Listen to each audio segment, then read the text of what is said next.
When James Parkinson first described the classical symptoms of the disease, he could hardly foresee the evolution of our understanding over the next 200 years, like the role of nutrition. Increasing Parkinson's disease risk with high dietary intakes of animal fat, iron, mercury, and dairy products, whereas the intake of antioxidants and a plant-based dietary pattern may be protective.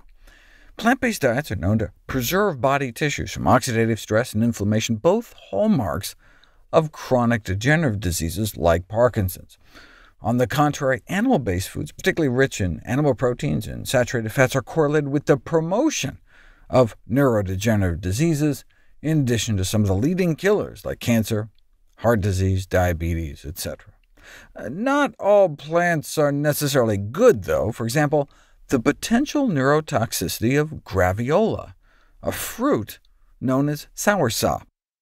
Consumption of soursop can lower blood pressure and uric acid levels, but may also cause an atypical form of Parkinson's disease, because the fruit contains neurotoxic compounds, and indeed population studies do show a link between the overconsumption of soursop with neurodegenerative disease. Yes, those who follow a predominantly plant-based diet may show the lowest prevalence and incidence of Parkinson's disease, but plant-based nutrition is not just about reducing the risk, but can also be used to manage the disease.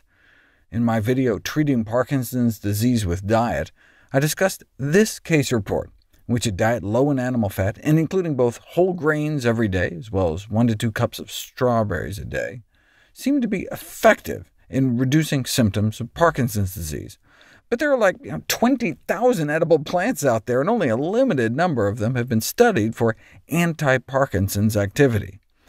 One plant that's got a lot of attention is coffee, which may exert a protective effect against the development of Parkinson's disease, and may even help slow down the progression of the disease, based on studies like this, that show that Parkinson's patients who drink coffee or caffeinated tea appear to cut their risk of dying prematurely in half.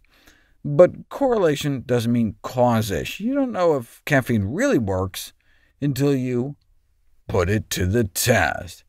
Caffeine for the treatment of Parkinson's disease, a 6-week randomized, placebo-controlled, double-blind study.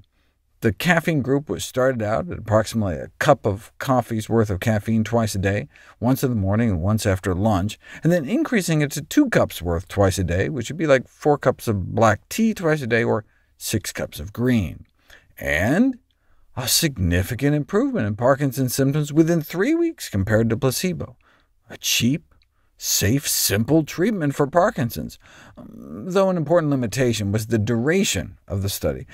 Caffeine has what's called a tachyphylactic property, meaning its effects tend to diminish over time with repeated use, at least when trying to combat sleepiness. So it would be really nice to see the study repeated over a longer time frame, but there was no such longer study until 5 years later. Randomizing Parkinson's patients to about 2 cups of coffee worth of caffeine twice a day for not 6 weeks, but more than 6 months, and no benefit over placebo. Rats. Caffeine did not provide sustained symptomatic benefit after all, so caffeine may have a short-term benefit which quickly dissipates. Regardless, caffeine cannot be recommended as a symptomatic therapy for Parkinsonism.